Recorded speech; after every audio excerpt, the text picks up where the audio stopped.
My son told me he was going to the cemetery to visit his father.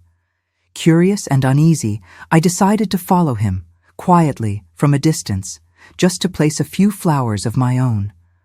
But when I reached the graveyard, the caretaker suddenly grabbed my arm and whispered, "Don't go near that grave.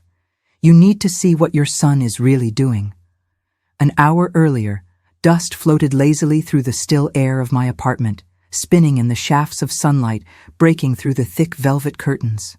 It danced silently, settling on the countless books lining every shelf. This wasn't my library. It was Kwame's, my late husband's. I was merely its keeper now. It had been 5 years since he passed, and today marked that painful anniversary. Everything inside this home still breathed him, his presence, his habits, his greatness. His old mahogany desk stood proudly in the center of the room. The armchair beside it still held the deep imprint of his body after years of work. My own small writing desk by the window, crowded with pots of faded geraniums, was now just another thing covered in dust. I hadn't opened the drawer that held my tools, my old tools, in nearly 30 years. Anniversary mornings always crawled by, heavy and slow. I brewed some tea and sat at the kitchen table, holding the warm cup in my hands while the cold crept through me. I waited, the way I did every year, for my son Jabari and his wife Niara. The doorbell rang, sharp as a gunshot cutting through the silence. It was them, of course. They never missed this day, not out of grief, but for opportunity. "Ma!" Jabari's cheerful voice filled the hall as he hugged me. All smiles, all pretense. He smelled of expensive cologne and tension. Niara followed quietly, her face arranged into perfect sadness, though her eyes wandered instantly to the shelves of books she never cared for. "Would you like some tea?" I asked softly. "We could use something stronger," Jabari muttered, collapsing into his father's armchair, the same chair he always chose, as though he were trying to wear a life that never belonged to him. He began his usual story, complaints about unreliable business partners, customs issues, debts. Niara quickly joined in, her tone dripping with practiced desperation. "The shipment's stuck at the Charleston port," she said. "It's worth $200,000. If we don't pay the emergency fee, we'll lose everything." Then came the look, sharp, steady, expectant. I'd seen it many times before, a predator gauging how much could still be taken from the old. "Ma, we didn't want to bother you today," Jabari added, lowering his voice. "But we really need your help. Once, I might have felt sympathy, but over the years, all that softness had turned to ash. I looked at my 40-year-old son, his face creased with frustration and greed, and I didn't recognize the boy I used to hold when he scraped his knees. "I'll think about it," I said calmly. "Let me check what I have." I saw irritation flicker across his face. Niara's eyes flashed too. They'd been expecting an immediate yes. Then, suddenly, he stood by the window, hands behind his back, just like his father used to stand, though in him it looked like a cheap imitation. After a pause, his voice broke. "It's been 5 years, Ma. I still feel like he's about to walk through that door. I think I'll go visit him, at the cemetery. I need to talk to him alone." A single tear slid down his cheek, perfectly placed, perfectly timed. And I believed it. Against all my reason, something inside me softened. Maybe there was still a piece of goodness left in him. Maybe he did love his father. "That's good, Jabari," I whispered. My voice trembled. He nodded, quickly left. Niara lingered a moment longer, her tone sweet but hollow. "He's taking it so hard, Miss Johnson. He loved his father deeply. He just doesn't show it." Then she too left. Silence returned, thick and endless. But the small warmth that had flickered in me refused to die. What if my son truly was mourning? What if, at least for today, he was honest? I had to see it, not to catch him, but to believe. I changed quickly, took 3 deep red carnations from the vase, and called a cab from the next street over so they wouldn't notice. All through the ride, I imagined him kneeling before his father's grave, quiet and sincere. Maybe then I could forgive, maybe even help him one last time. Pine Ridge Cemetery greeted me with its familiar calm. Rustling trees, cold air heavy with the scent of old leaves. As I walked along the gravel path toward our family crypt, my heart beat faster with a strange mix of hope and dread. Just as the gray stone gates came into view, a tall, stooped man in work clothes appeared from behind the corner, the cemetery caretaker. He walked toward me. It was Ephraim, the cemetery groundskeeper, a man who had worked here for over 10 years. Kwame had once helped him, either with housing or employment. I couldn't remember the exact details. I recognized him by sight. We had always exchanged silent nods, but today he didn't nod. He approached directly, and there was something in his eyes that chilled the hope within me, covering it with a thin crust of ice. His normally calm face now seemed severe, almost mask-like. I stopped, clutching the carnations tightly in my hand. "Miss Johnson," he said, his voice low, almost a whisper, yet each word cut into my mind like a shard of glass. "Hello, Ephraim," I replied, forcing a faint smile. "I'm going to see my husband, and my son should be around here somewhere." Before I could continue, he placed his rough, calloused hand on my shoulder. At that moment, I barely felt it. His gaze locked on mine, sent a chill racing down my spine. "Ava," he whispered so softly that I barely heard him. His face was tense, grim. "Don't go to the crypt. Not right now. Wait. You need to see what he's really doing." His words didn't stir fear, nor did I feel the urge to argue. They simply fell into the hollow void that had opened inside me. The carnations suddenly felt foreign and lifeless. I nodded silently. I didn't ask why or what he meant. I already knew the answer would be something I wasn't prepared for. Without another word, he turned and walked away down a narrow, overgrown path. I followed him like a sleepwalker, moving in complete silence, the only sounds the crunch of dry leaves beneath our feet and the distant, mournful caw of a crow. Ephraim led me to a small hill beside a long-forgotten fence. From that vantage, through dense branches of wild lilac, the family crypt appeared in clear view. Somber, majestic, crafted from black granite, an unshakable monument to the honor and dignity of the Johnson lineage. "You can see everything from here, and they can't see us," Ephraim whispered, stepping aside toward a tree and leaving me space at the fence. He seemed to understand this was something I needed to witness alone. I gripped the cold metal of the fence, barely needing to wait. In under 5 minutes, 2 figures emerged from the main avenue. Jabari and Niara. My son wasn't alone. He hadn't come seeking solace at his father's grave. He had brought his wife. Neither carried flowers. Their steps were brisk, businesslike, devoid of sorrow, not pausing at the entrance to cross themselves or to linger in silence. Jabari produced a set of keys from his pocket, a large antique key that he inserted into the crypt's heavy wrought iron door. A grinding sound echoed ominously through the cemetery as the door slowly creaked open. They stepped inside as if entering a mere storage unit rather than a tomb. A cold premonition that had been simmering within me solidified into a heavy, pressing weight. I watched, unable to look away, as if my eyelids had been frozen to their sockets.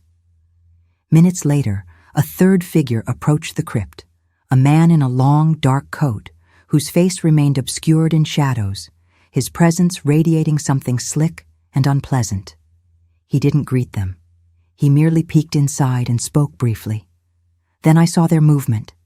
Jabari and Niara emerged, each carrying items carefully wrapped in dark velvet, one elongated, the other nearly square. They handed them to the man with a precision and haste that left no doubt in my mind. The wind carried fragments of their low, distinct conversation. Flawless forgery, the stranger said, lifting the edge of the velvet slightly. I told you the master wouldn't disappoint, my son replied, a trace of pride in his voice.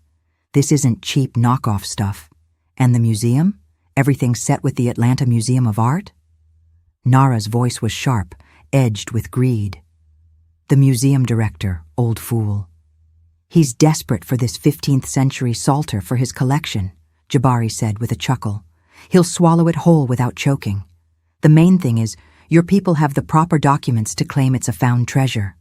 At that moment, everything I had felt, maternal warmth cultivated over 40 years, the instinct to forgive lies, cover debts, and believe in tears of remorse, vanished. It disappeared instantly, like lightning striking a living tree and turning it to charcoal. Where my love for my son once resided, a block of ice formed. No, it was denser, heavier, a compact mass forged from disappointment and decades of foolish hope. Not hatred, for that requires energy. This was crystalline clarity and boundless sorrow. They weren't merely thieves, they were desecrators. They had turned my late husband's grave, his carefully preserved crypt, into a warehouse for their deceit. My husband had dedicated his life to studying history and preserving originals, abhorring falsehoods in all forms. And his own son, his flesh and blood, had used his ashes to conceal the trafficking of forgeries. Such sacrilege was beyond comprehension. I did not cry. There were no tears. Even the thought of tears seemed to freeze before surfacing. The man in the coat nodded, took the bundles, and disappeared as swiftly as he had arrived. Jabari and Niara glanced inside once more, adjusted something, and then, with the same grinding sound, locked the door behind them. Not a single flower was laid. I don't recall saying goodbye to Ephraim. I simply nodded and walked away. He said nothing, and for that, I was thankful. I moved along the cemetery paths, past crosses and obelisks, seeing nothing unusual. Mechanically, I exited the gates, hailed a car, and gave my address. The journey home was surreal. I stared out the window at houses, trees, and people flashing by, feeling encased in a glass bell. The world existed outside. I was trapped inside a soundless, cold void. Back in the apartment, I paused in the entryway. The familiar smell of books, aged paper, and my husband's tobacco hung in the air, seemingly eternal. Slowly, I walked past his desk, his armchair, and the shelves containing his lifetime of achievements. It all seemed suddenly like a set piece, beautiful, grand, yet lifeless. My gaze fell upon my own corner, the small writing desk near the window, cluttered with old receipts and forgotten papers. Approaching it like performing a ritual, I ran my finger across the dusty lid and carefully pulled open the deepest drawer. It resisted slightly, screeching. Inside, beneath a stack of time-worn papers, lay a simple, unadorned wooden box. I took it out. The tiny bronze key, always hanging around my neck under my clothes beside my cross, was a reflex from days when this box contained the essence of my life. I inserted the key, turned the lock, click, and lifted the lid. Resting on a bed of dark green velvet were my tools, untarnished, a small but powerful jeweler's loop, a compact ultraviolet lamp encased in metal, fine tweezers and scalpels. Beneath them, in a lower compartment, lay 3 hardcover volumes I had compiled in graduate school, containing historical pigments, chemical compositions, watermarks from the 15th century to present, and binding techniques from various eras. I lifted the loop, felt the familiar cold metal in my palm, and examined my skin. Every line, every pore came into merciless clarity. 30 years I had not used these tools. For 30 years I had been a wife, then a mother, then a widow, a caretaker of someone else's memory. But at the cemetery today, something had died, and something long buried had begun to awaken. I carefully closed the box, leaving the dust untouched on the desk. Tomorrow I would reclaim order, my order. The night passed without sleep. I did not lie down, nor dwell on grievances. I sat in an armchair staring silently at the toolbox, letting the cold, crystalline clarity fill me entirely, pushing everything else away, like clearing decades of dust from a forgotten corner of my life. I woke with the first light of day. There was no rush, no familiar morning heaviness weighing me down. With a rag and a bucket of water, I began tidying my little corner for the first time in years. Dust lifted from the writing desk, revealing the worn texture of the old wood beneath. I repotted the geraniums and polished the glass on the small bookshelf that held my own writings. Not grand works, but modest collections of articles and monographs I had produced before marriage. Seeing my name, Eva Jones, on the covers felt like meeting a long-lost friend. The rest of the apartment remained untouched. His library, his desk, his armchair, all frozen in their dusty memorial state. But my corner, now clean and orderly, felt like a staging ground, a place to reclaim myself. At exactly noon, the doorbell rang. This time, there was no trace of yesterday's false sorrow, only brisk, businesslike impatience. They entered without ceremony. Jabari didn't even attempt a hug. His face was taut. Niara's irritation was thinly veiled. Their intent was clear. "Wilma, have you considered it?" Jabari asked as he stepped into the living room. "Tea first?" I replied evenly. They exchanged knowing glances but complied, sitting with all the stiffness of two people in a hurry. Jabari claimed his father's chair, Niara perched on the edge of the sofa, ready to spring up at any moment. I moved slowly to the kitchen, deliberate in every motion. Tea leaves measured, boiling water poured, lemon sliced. I heard their low murmurs from the living room. "She's stalling," Niara hissed. "Where would she go?" Jabari responded, calm yet impatient. "She'll drink her tea and sign." I carried the tray and placed it gently on the table. Porcelain clinked softly. I sat opposite them in a simple wooden chair, not my usual spot. Tea poured. I observed them calmly, without judgment, like two strangers conducting business at my table. "Jabari, what is your business?" I asked softly, as if thinking aloud. "Antiques?" His fingers froze mid-tap, surprise flickering across his face. "What?" he asked. "I was just recalling my old work," I said, looking down at my cup. "Rare books, manuscripts. I wondered what exactly you deal with. Import, export is so vague." Silence fell. Then Jabari laughed, loud, brash, not a joyful sound, but the laugh of superiority, the mockery of a child's babble. "Ma, please," he said, regaining composure. "Don't bore us with your hobbies. Manuscripts? We deal with serious things, logistics, supply chain. Do these words mean anything to you? What could you possibly know?" Niara didn't laugh. Instead, a quiet, condescending smile. She reached across the table, patted my hand. Her fingers were cold. "Ms. Johnson, dear, focus on your health. Don't trouble yourself with matters you don't understand. We'll handle everything." She withdrew her hand, gaze sharpening. "Starting with the bank transfer. Jabari's right. We need to proceed." Their eyes held nothing but greed and condescension. They saw only a fragile old woman lost in memory, mistaking my calm for apathy. But in that moment, I realized I held a weapon they had never suspected, the certainty of my harmlessness. I watched the window light catch Niara's face, the harsh crease by her lips, and saw the vein twitch on Jabari's temple with impatience. Their words no longer hurt. Inside me, something calibrated, adjusted, like the focus of a precise instrument. Slowly, I placed my cup on the saucer. The soft clink sounded deafening in the tense silence. "All right," I said evenly, perhaps too tiredly. "I understand you." Relief washed over their faces. Jabari leaned back. Niara allowed herself a brief, triumphant smile. "I will need to review my assets," I added. Jabari sat up straight. "Of course.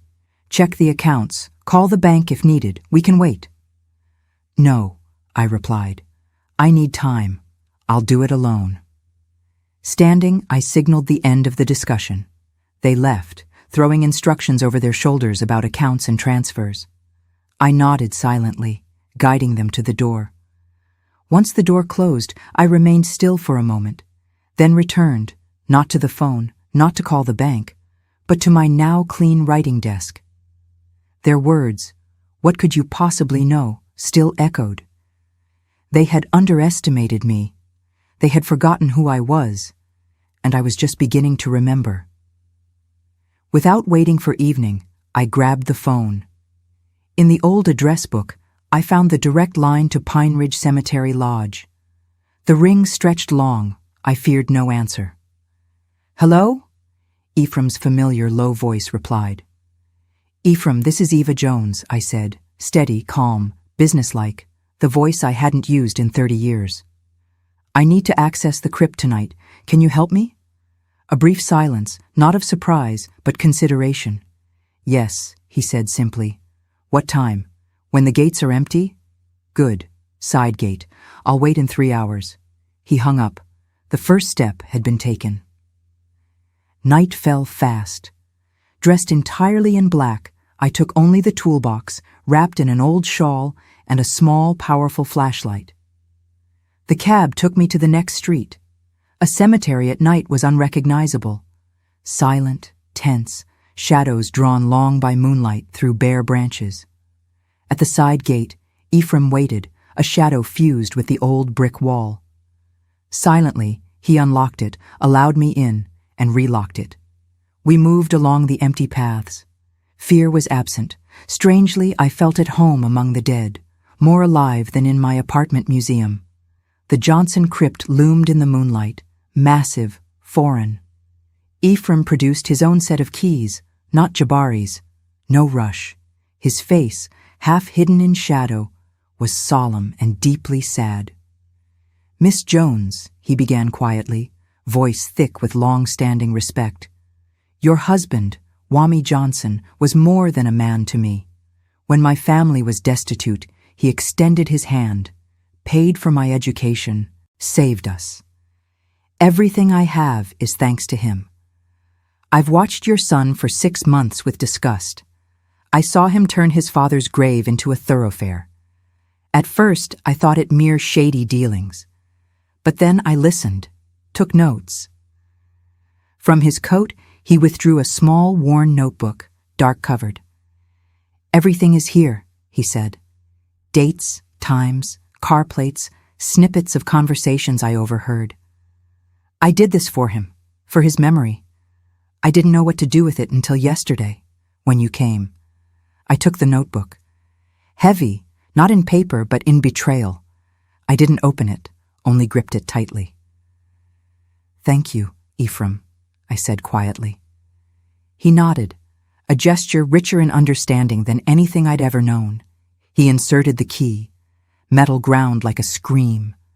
The door gave way. A smell of cold, damp, and centuries-old dust wafted out. "The spot is here," Ephraim said, pointing to a marble slab by the sarcophagus.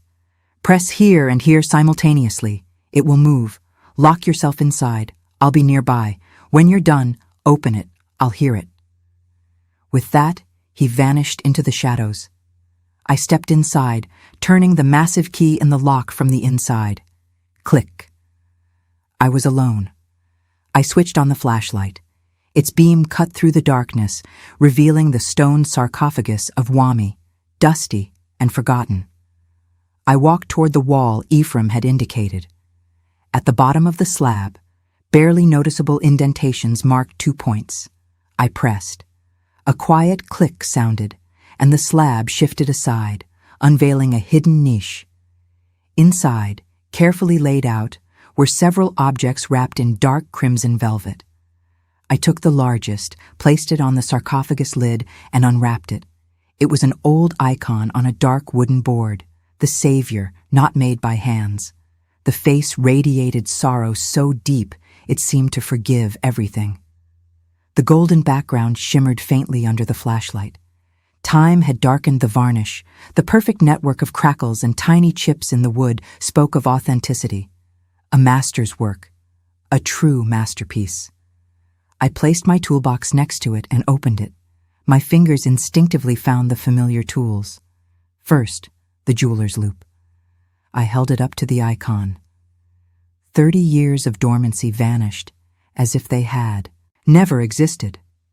I examined every millimeter, the brushstrokes, the ground visible through the chips, the method of securing splines on the reverse side. Flawless, almost. Next, the UV lamp. Its violet light glowed over the varnish, revealing the even yellowish-green shimmer expected of age. But when I swept it over the folds of the Savior's robe, where lead white highlighted the light, something was wrong. A subtle, foreign fluorescence glimmered. Titanium dioxide.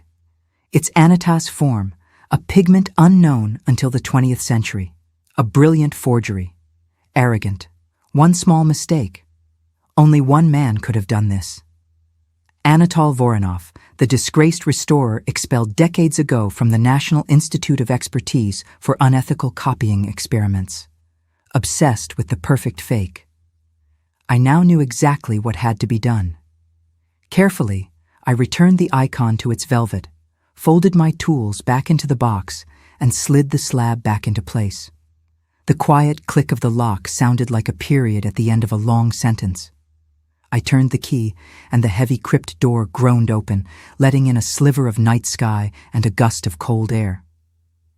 Ephraim waited at the entrance, like a silent guardian. I handed him his key and the one he had given me. No words were needed. He nodded, and together we walked toward the exit, his shadow pointing the way. The cab ride home passed in a fog. The city was waking. Cars sped by. Sanitation workers swept the streets. I clutched Ephraim's worn notebook in my pocket, feeling the icy resolve forged yesterday on the hill harden inside me. Not anger. Precision. Like a surgeon preparing for a delicate operation. I didn't call the police. That would be too simple, too noisy. The goal was not punishment. It was the destruction of the lie itself. The web spun so skillfully for so long. Back in my apartment, I brewed strong black coffee and sat at my tidy writing desk. Sunlight touched the window. Yesterday's anniversary had ended. Today was action. I opened an old phone directory, fingers steady. Paul K. Stevens, director of the Atlanta Museum of Art. The old fool, as my son called him. I dialed. The cheerful receptionist connected me. "Hello, please connect me with Mr. Stevens. It's urgent." A pause. "He's in a meeting. What is this regarding?" "Eva Jones," I said evenly, enunciating. Eva Johnson Jones, widow of Wami Johnson. Her tone shifted, respectful now. Seconds passed. Then Paul Stevens's voice, deep, velvety, slightly self-satisfied. "Eva, what a surprise. Please accept my condolences for your loss. Wami was a beacon." I interrupted gently but firmly. "Paul, I'm calling not only as the widow of Wami Johnson, but as a former senior archivist at the National Institute of Expertise." A silence, heavy and telling. "I am aware your museum plans to acquire a valuable 15th century psalter from a private collection.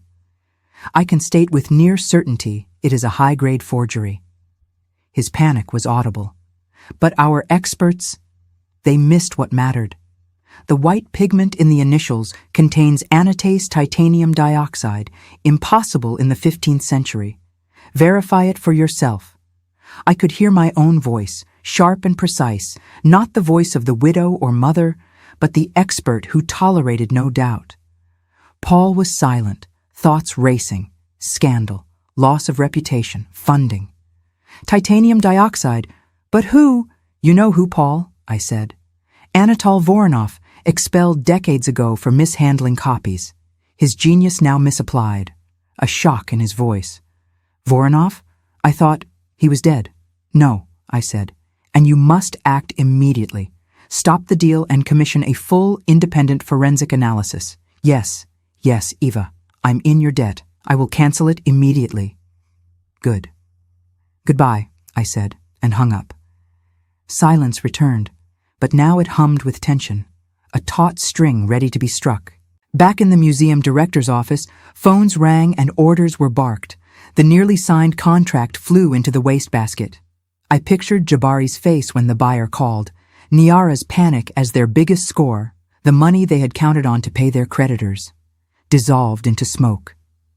I rose and went to the window. Dawn was breaking. Their easy money was gone, and their creditors, I suspected, did not like delays. The clock on the wall kept ticking. It was now counting down to the explosion. I intended to wait for it, calm and composed, right here at my staging ground.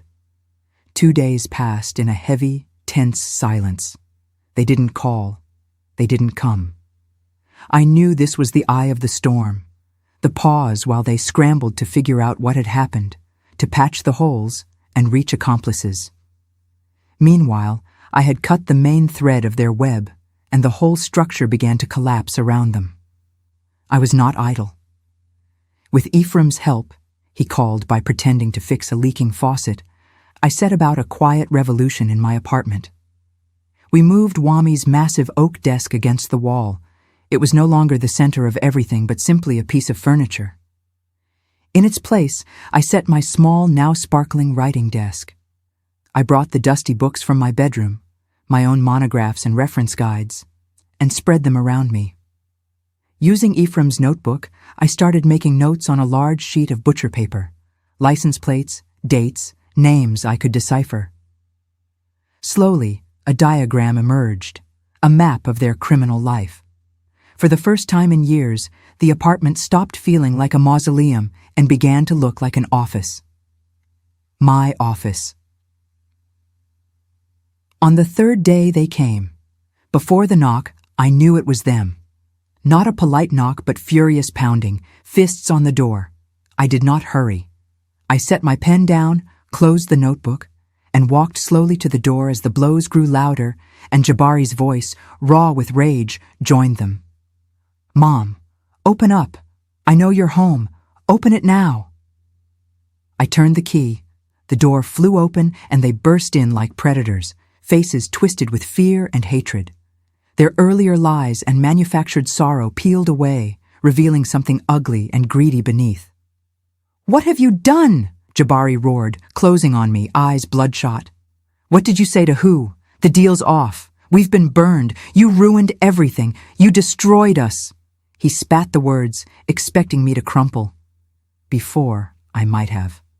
Now I simply sat down at my desk, picked up my pen, and continued writing another license plate from Ephraim's notes.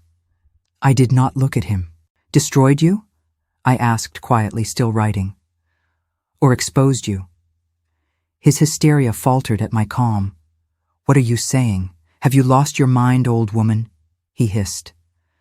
I made a line from a plate number to a date, then looked up. Imagine the museum finds my old hobbies far more valuable than your import-export. Imagine they trace your shipments. As the realization dawned, disbelief on their faces gave way to horror. They no longer saw a harmless, senile mother. They saw Ava. I saw them see the archivist they'd buried 30 years ago, straight-backed, composed, and impossibly calm. You called the museum, Jabari whispered, stepping back as fury drained from him and primal fear took its place. He groped for words and found none. Niara's panic hardened into something venomous. She clutched his sleeve and hissed, "Let's go. Talking to her is useless. She's not right in the head." They stumbled out, and as the door closed, Niara turned once more and spat a final promise. This isn't over. This is a declaration of war. I remained at my desk, knowing she would not relent. Like a wounded snake, she would writhe and strike. 2 days later, the strike came in another form. My neighbor called, trembling with outrage. "Ava, did you see tonight's gossip hound? Sit down." I don't read tabloids, but I bought the paper and opened it to page 3. There I was beneath a screaming headline, "Widow's Grief or Senior Insanity," my old photo beside one of Jabari and Niara posing as dutiful mourners. The piece spun a web of lies. An anonymous source alleged I'd never recovered from Wami's death, that I'd become confused and invented accusations to smear my children, even hints that I might be the mastermind of a criminal ring. Their tactic was obvious and cruel. Discredit me at the one point they believed would carry weight: my age and loneliness. Who would believe a grieving old widow over a young, successful couple? I folded the newspaper and felt nothing but cold contempt. They thought they'd overturned the chessboard. In truth, they had sealed their own fate. I called Paul Stevens. "Director's office," came the voice. "Paul, it's Eva Jones. Have you read tonight's Gossip Hound?" A sigh, then disgust. "I did. What garbage. I was about to call you." He began to mention lawyers, but I interrupted. "No lawyers. I have a better idea. The museum should announce a different acquisition, not the Salter, but something far more valuable." And Nama. Hour later, I was in the director's office with Ephraim's notebook spread out before us. Paul, the security chief, and I leaned over the pages as I calmly, methodically explained what each entry meant: dates, license plates, meetings. I showed them the map of the trade and watched comprehension, then shock, spread across their faces. I laid out my diagram before them. I spoke about the chemical composition of pigments, the methods for artificially aging wood, the forging of watermarks on paper. I spoke, and they listened, faces growing serious. No more condescension in the director's eyes, only respect, the sharp focus of a professional who has sensed a major prize. "They declared war," he said, closing the notebook. "So they'll get one. Tomorrow, 11 a.m., museum's large conference room. Press conference." The next day, the hall was packed. Journalists from every major outlet, television cameras, flashes, the buzz of anticipation for a scandal. I sat in the first row, Ephraim beside me, calm in his simple yet neatly kept suit. Paul Stevens approached the podium, commanding attention. "Ladies and gentlemen, thank you for coming," he began. "The museum calls you here for an important reason. Our primary mission is the preservation of cultural heritage, and today we take a vital step forward." He paused. "We are introducing a new position, Special Consultant for Antiquities and Authenticity. It is my honor to present the person who will hold this post, a person whose name is synonymous with impeccable reputation and highest professionalism. Please welcome Eva Johnson." Silence fell over the hall for a heartbeat, followed by hesitant, puzzled applause. Journalists exchanged glances. The author of yesterday's Gossip Hound article dropped their pen. I stood, walked to the podium, and spoke calmly, clearly, without notes. Titanium dioxide, varnish under UV light, the subtleties of age and forgery. I spoke not as a grieving widow, not as a senile old woman, but as an expert delivering a lecture. The hall listened, silent, hanging on every word. "And now," I said at the end, "you will hear from the man whose courage and dedication to my husband's memory prevented a major theft from the public purse. Ephraim." Ephraim stepped up, placing his worn notebook on the podium. "I just did what had to be done," he said quietly, but firmly. At that very moment, across the city, 2 unmarked cars arrived at my son and his wife's home. They were finishing packing, unaware. The door opened, not by them, but with a detective's key. When the press conference concluded, Paul's assistant approached. "Miss Jones," he whispered. They were apprehended, attempting to flee. I felt nothing resembling triumph. No joy, no glee, only a deep, deafening silence following a long, exhausting storm. I nodded slowly, accepting it like a doctor receiving a diagnosis. Paul stepped between me and the journalists. "That's all for today. Thank you," he said, his voice final as a gavel. He guided me away from the chaos. From that day on, my life didn't just change, It began. Returning home, I threw open windows, removed the heavy drapes, and let sunlight fill the apartment. Dust no longer symbolized oblivion. It was simply dust, to be wiped away. The apartment transformed. Wami's books remained on the shelves, now joined by mine. His desk, a tribute, held fresh flowers instead of old manuscripts. My writing desk hummed with activity, books, printouts, photographs of antiques sent for appraisal. The air smelled of lemon polish, fresh coffee, and printer ink, not tobacco and decay. The phone rang sharply. I picked up, still examining an enameled locket. Jones? Ms. Jones? Legacy Auction House. About the Fabre cigarette case. Documents confirm provenance. I chuckled. Paperwork is the easiest thing to fake. The master's hallmark? Authentic? I asked. Perfect, came the reply. I pushed the photo aside. Calmly. Carl Faber had an apprentice with slight vision defects. The hallmark was always slightly tilted. Yours is perfect, like modern work. Provenance is fake. Tell your client. Silence on the other end. I hung up, picked up my loop again. Twice a week I led seminars at the museum, teaching young curators and art history students. They saw not an elderly woman, but a source of knowledge no textbook could give. Never trust first impressions, I told them, holding an ancient reliquary. Beauty can lie, history can lie, science can lie, but the object itself never lies. Learn to listen. Their eyes shone, and I knew this was the true legacy. Not granite or marble, but knowledge passed on, a spark for authenticity, just as Wami had ignited in me. After the seminar, the day warm and sunny, I bought white lilies and drove to Pine Ridge Cemetery. Sunlight filtered through the foliage, shadows no longer sinister. I walked the familiar path, heart quiet and peaceful, approaching our crypt. Granite doors closed forever.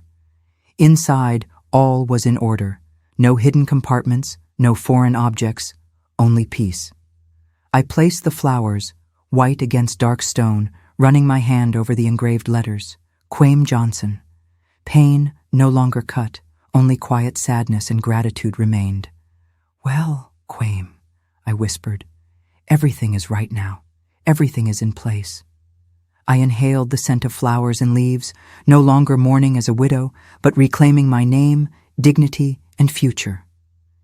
Ephraim appeared at the path's turn, sweeping the driveway.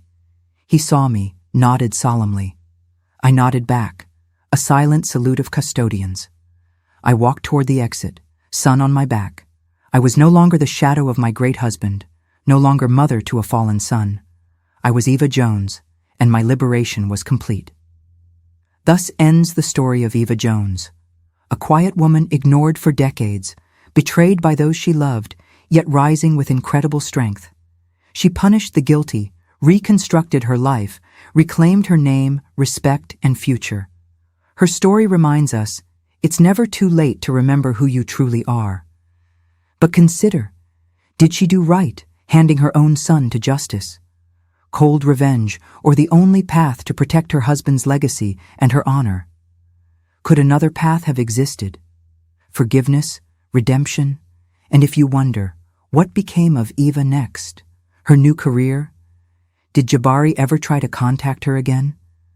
Your thoughts matter. Write them in the comments.